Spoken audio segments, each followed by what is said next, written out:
Hello tout le monde, aujourd'hui je vais vous présenter ma palle de l'hiver comme j'ai fait pour l'été et pour l'automne.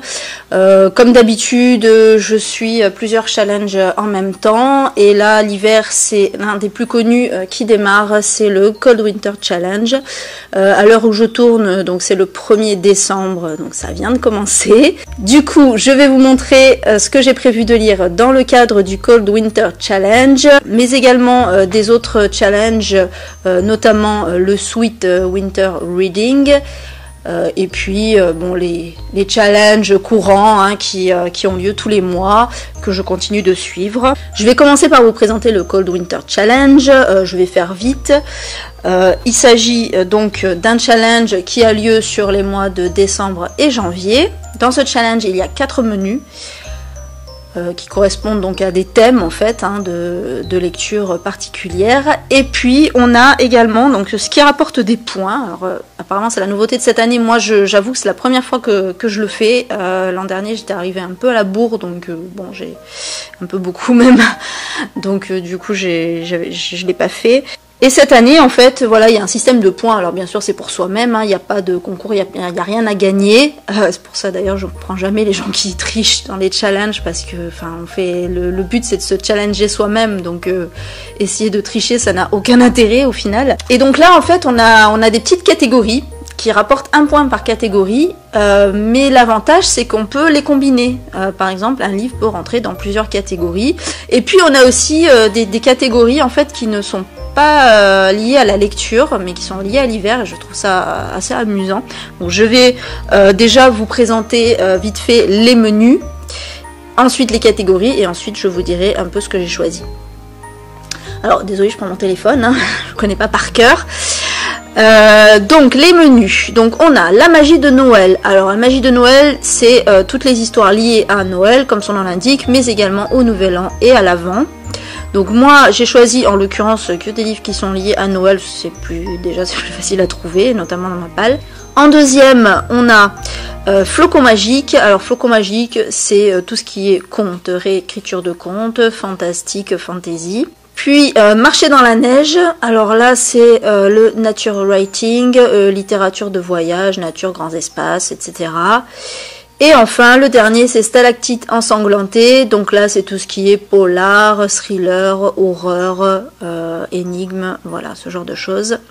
Ensuite les catégories, alors les catégories, donc vous allez voir que c'est assez varié et c'est ça qui est top. Donc déjà les catégories liées à la littérature, évidemment. On a d'abord couverture de Noël, donc c'est une couverture où il y a typiquement voilà, de la décoration de Noël, un sapin, etc. par Noël. Voilà. Une romance de Noël, contes et légendes nordiques, alors là c'est la catégorie où je n'ai rien trouvé notamment. C'est franchement pas évident, et puis bon, j'ai rien dans ma palle qui correspond, donc je vais pas me rajouter des livres exprès, ça sert à rien. Secret de famille, donc ça peut facilement se trouver. Auteur et autrice scandinave, couverture avec de la neige, un classique de Noël, pas forcément évident, mais j'ai trouvé. Et enfin du sang sur la neige, donc c'est tous les polars, thrillers, etc. qui ont lieu en hiver comme son nom l'indique. Ensuite on a les catégories qui sont pas liées à la littérature, donc on a par exemple boire un thé de Noël, partir en promenade, couper les réseaux sociaux toute une soirée, ou bien jouer à un jeu de société entre amis ou en famille. Donc moi je pense que les 4 c'est possible, donc éventuellement d'ailleurs le thé de Noël ça risque de se reproduire, on sait bien ça va rapporter des points. Voilà, donc je vais vous présenter un peu la palle que j'ai choisie donc pour ce Cold Winter Challenge. Alors je vais pas vous parler des synopsis à chaque fois parce que sinon la vidéo va durer 1 heure. Je vais juste vous présenter vite fait. Je vous invite à googler si le livre vous intéresse. Voilà, en espérant que ça vous donne des idées.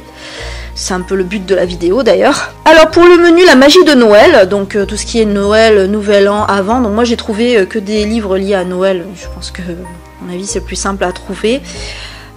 Donc je commence avec évidemment la véritable histoire de Noël. Enfin je dis évidemment non parce que évidemment j'aurais dû le lire depuis longtemps mais je ne l'ai pas lu.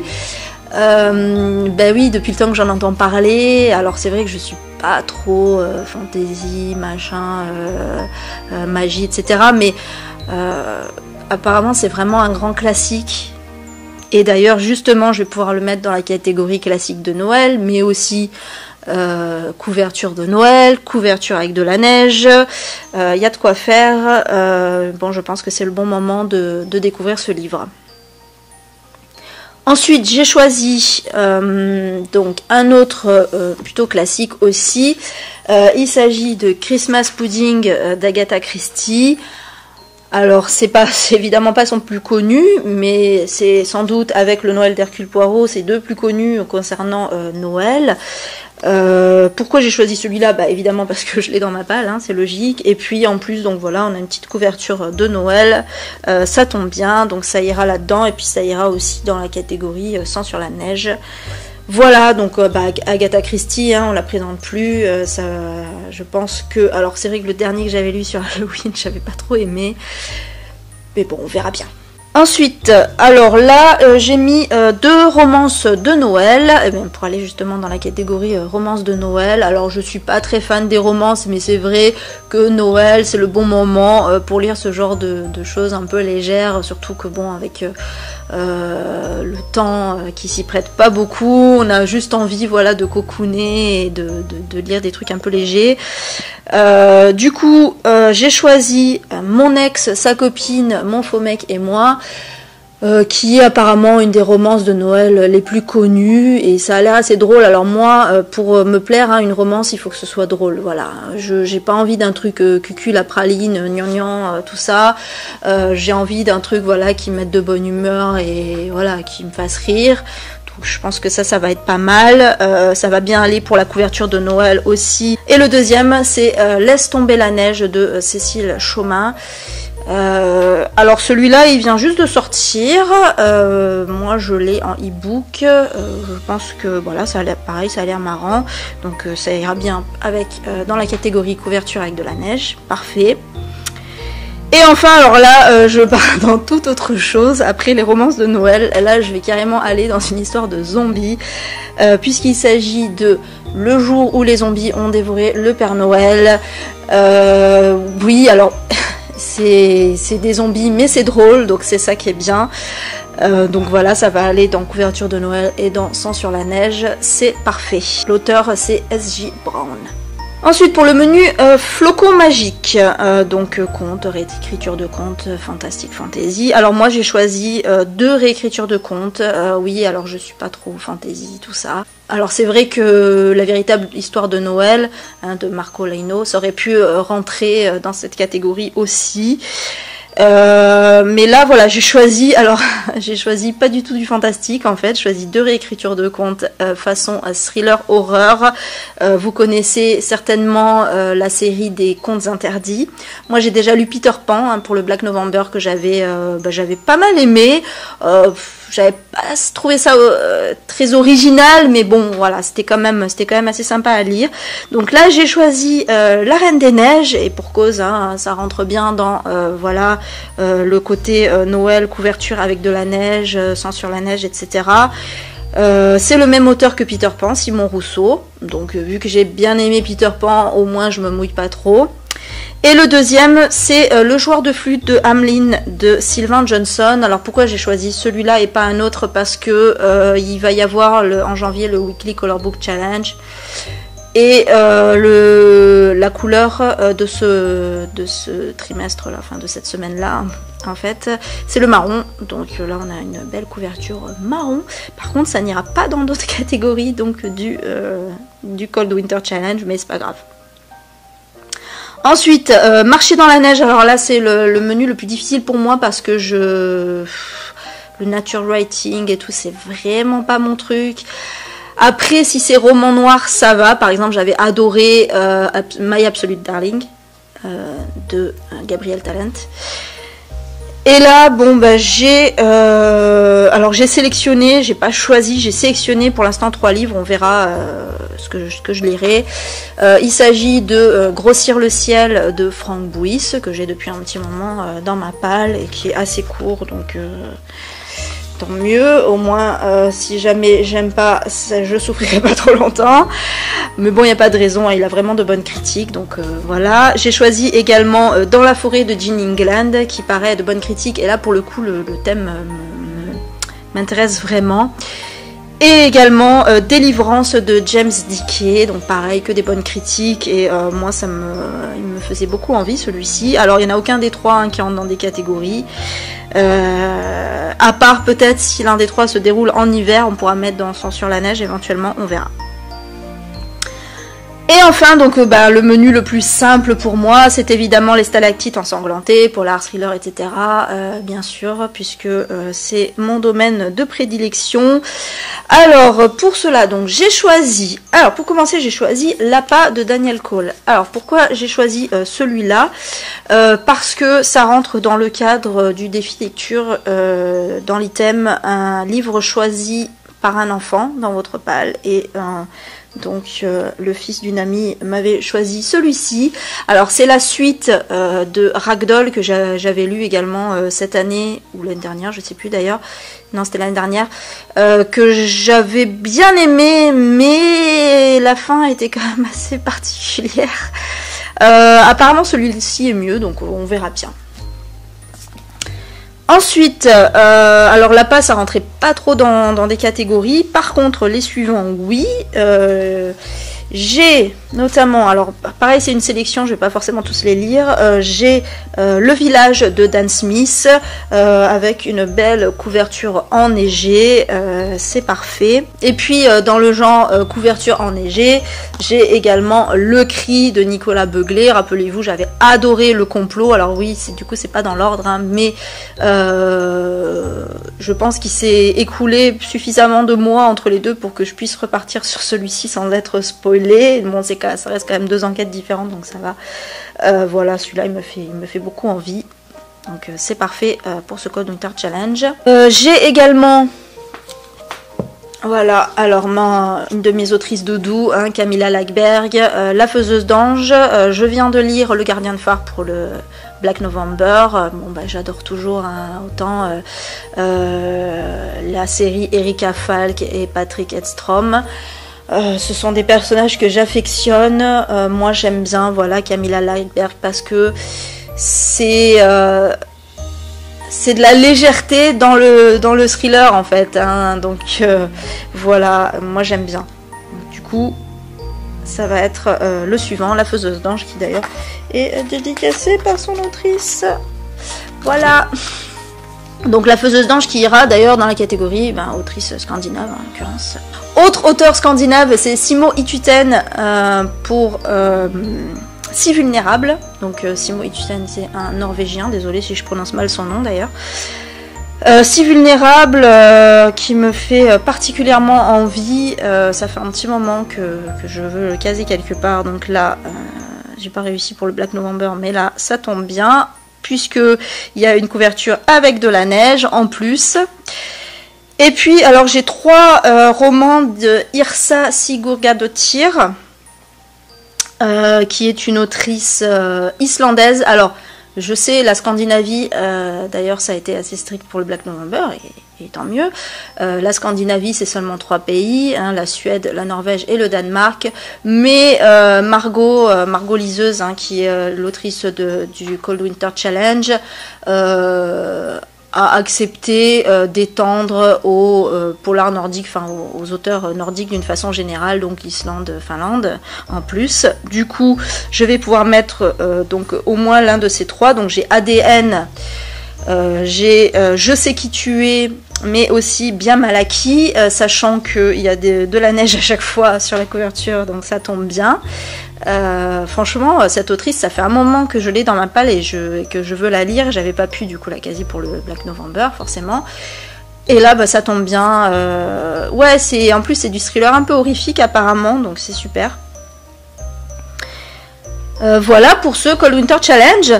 Je passe ensuite au Sweet Winter Reading, qui est un challenge un peu effectivement aussi dans le thème de, forcément dans le thème de l'hiver, mais effectivement qui rappelle un peu le Cold Winter Challenge. Moi ça me dérange pas hein, qu'il y ait de la concurrence, moi je fais les deux, donc de toute façon l'avantage c'est qu'on peut caser les livres dans les deux, donc c'est parfait.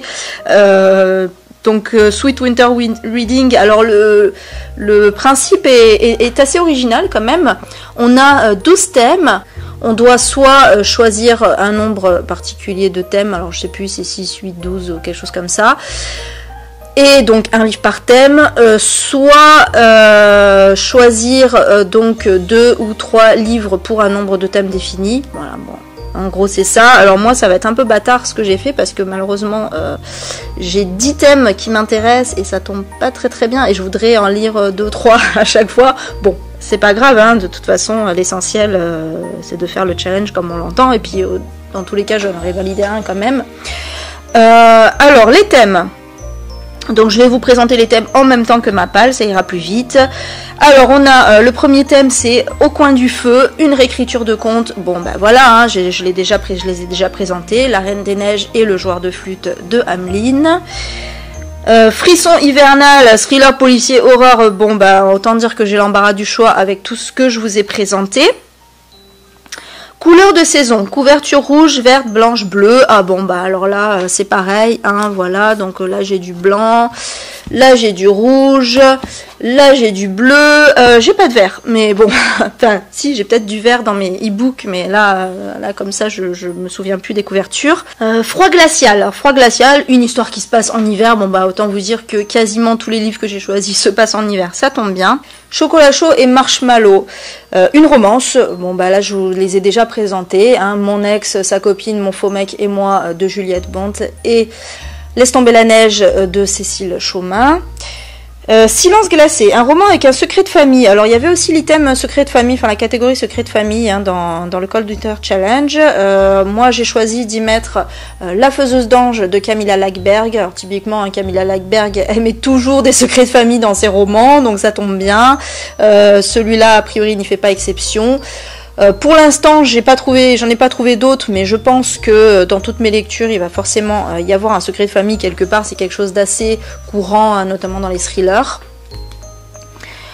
Ensuite, alors une catégorie un peu qui va sortir du thème de l'hiver et de Noël et tout ça, c'est la catégorie Reine des Neiges, féminin, féministe. Alors bon, féminin pour moi ça veut pas dire grand chose, à part peut-être chiclite, bon voilà. Mais féministe par contre ça me parle. Moi j'ai choisi notamment Opération Pantalon de Kat Clark. Alors c'est du young adulte, mais c'est du féminisme. Et il se trouve que je l'ai choisi pour une catégorie du défi lecture 2018 hein, que j'ai quasiment terminé, et il serait temps d'ailleurs. Pourquoi celui-là? Parce qu'il y a une catégorie du défi lecture 2018 qui s'appelle roman dont le titre comporte le nom d'un vêtement. Donc voilà, pantalon, c'est parfait. Ensuite, j'ai l'embarras du choix au niveau des livres féministes, j'en ai encore plein à lire, notamment un qui vient de sortir récemment qui s'appelle Les Heures Rouges de Lénie Dumas, qu'on m'a offert, donc celui-là il me fait très envie. Et puis si jamais j'ai pas trop le temps parce que j'ai quand même une grosse palle, j'ai un petit livre que voilà, ça fait longtemps que je dois lire. Et c'est une honte pour moi de ne pas l'avoir lu, c'est King Kong Theory de Virginie Despentes, hein, puisque ça fait partie un peu des bases hein, au niveau livre féministe. Donc ça sera à l'occasion. Ensuite, alors là, on a un item donc, que je n'ai pas su remplir, en tout cas, pas que je sache. C'est gestionnaire d'igloo.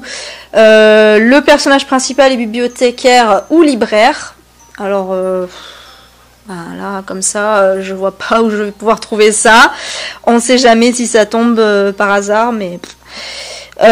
Flocon d'ailleurs, un roman SFFF. Alors, donc là, j'ai la véritable histoire de Noël, mais j'ai prévu également de lire La fin de l'éternité d'Isaac Asimov, parce que le défi SF un jour, SF toujours de ce mois-ci, c'est...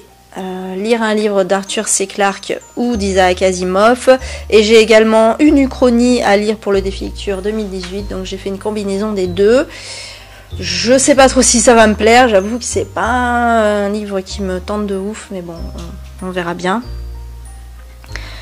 Ensuite l'item magie hivernale, un livre avec de la magie, alors là voilà, donc ça se trouve dans La véritable histoire de Noël, il y a de la magie, mais enfin ça se trouve, c'est sûr même en fait, donc j'aurais pu le caler là. Mais bon, j'en ai pas d'autres, je vois pas comme ça, c'est pas trop mon kiff, hein, je dis ça alors que j'adore les Harry Potter, mais c'est à part. Voilà, sinon je me refais les Harry Potter, mais bon, ça n'a pas trop d'intérêt, je suis pas obligée de faire tous les thèmes, donc c'est pas grave. Thé et plaid de rigueur, un livre de plus de 400 pages. Alors là, j'ai choisi un livre qui va rentrer dans le cadre d'autres challenges. Il s'agit de Guerre et paix de Tolstoï. Alors c'est un grand classique qui fait 1200 pages. Ça va être long, mais ça va être bien. Je pense que c'est un livre qui vaut la peine qu'on s'y attelle. Alors pourquoi je l'ai choisi? Parce que sur le groupe il est bien ce livre, on a une LC lire un grand classique de la littérature, et sur le groupe LC il est bien ce livre. Oui, je sais, c'est particulier, mais on a un groupe dédié à la LC où chaque mois il y a un thème différent, et le thème du mois de décembre c'est lire un roman historique, donc ça tombe bien.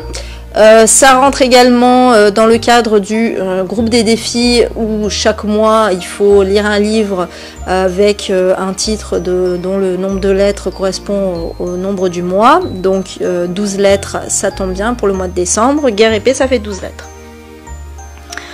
Voilà pour Guerre et paix, donc livre de plus de 400 pages. Pour le deuxième, j'ai éventuellement le village de Dan Smith qui fait plus de 400 pages. L'APA aussi fait plus de 400 pages. Voilà, bon, j'ai l'embarras du choix. Et enfin, la catégorie bonhomme de neige, roman graphique, BD, comics, manga. Alors bon, je vous ai pas présenté, enfin j'ai pas pris les mangas pour vous présenter ce que j'avais dans ma palle. Si vous avez regardé ma vidéo de fin septembre, début octobre, où je faisais où je parlais donc de mes lectures du mois de septembre, puisqu'on avait eu le mois de la BD en septembre, donc je vous ai présenté un peu les mangas que je suivais, notamment Fire Punch, Myronovich, et puis aussi il y en a un que je dois lire, dont j'ai le premier tome, c'est The Promised Neverland, dont j'entends beaucoup parler, donc j'ai acheté le premier tome, ce serait l'occasion de le lire. Voilà pour ce Sweet Winter Reading. Je vous parle vite fait du reste des challenges. Donc il y a au fil des saisons et des pages. Pour cette saison d'hiver, ça va être facile. Donc on a lire une BD, un comic ou un manga. Bon bah ça tombe bien. Lire un auteur anglais, eh bien j'ai l'APA de Daniel Cole. Lire un roman se déroulant pendant l'hiver, j'ai l'embarras du choix. Par contre, on va avoir donc laisse ton binôme choisir. Donc là je laisserai mon copain choisir pour moi. J'espère qu'il va pas être qui va pas être sadique. Et enfin la lecture commune, donc ça ce sera la surprise. Et enfin le Weekly Book Color Challenge, donc je vous en ai touché un mot tout à l'heure. Ça sera fin janvier, donc dernière semaine de janvier. La couleur ce sera le marron. Alors on a le droit donc soit de prendre une couverture avec du marron dessus, soit que le mot marron ou brown ou n'importe quelle langue se trouve dans le titre ou le nom de l'auteur. Donc moi j'ai choisi déjà le joueur de flûte de Hamelin, comme je vous l'ai dit tout à l'heure, mais également voilà, Hate List de Jennifer Brown, donc qui est un young adulte mais thriller, c'est sur une tuerie dans un lycée, donc bon, c'est un classique, mais ça peut être intéressant. Meilleur livre young adulte de l'année, je vois ça, élu meilleur livre de l'année School Library Journal. Bon bah. Et puis pour le troisième, puisqu'il en faut minimum 3, alors si j'ai le droit de tricher, je pourrais mettre le jour où les zombies ont dévoré le Père Noël, puisque l'auteur c'est S.G. Brown, mais avec un E, on verra bien. Sinon bah, je verrai bien, il y a forcément du marron quelque part, ça se trouvera. Voilà, c'est tout pour ma palle de l'hiver, c'est déjà pas mal quand même. De bonnes lectures en perspective encore. Bon, j'ai hâte de commencer mes lectures, ça tombe bien, on commence par un week-end, c'est parfait. Prochaine vidéo, alors j'ai déjà tourné une vidéo sur les livres sont politiques. Je ne sais pas si ce sera la prochaine que je mettrai en ligne, on verra. C'est une vidéo que je garde qui est intemporelle, on va dire. Donc ça sera la surprise, voilà. En attendant, je vous souhaite de bonnes lectures pour ce mois de décembre. On se retrouvera assez vite de toute façon, hein, avant les fêtes. En janvier, il y aura aussi un bilan de l'année, évidemment. Je vous dis à bientôt. Miaou.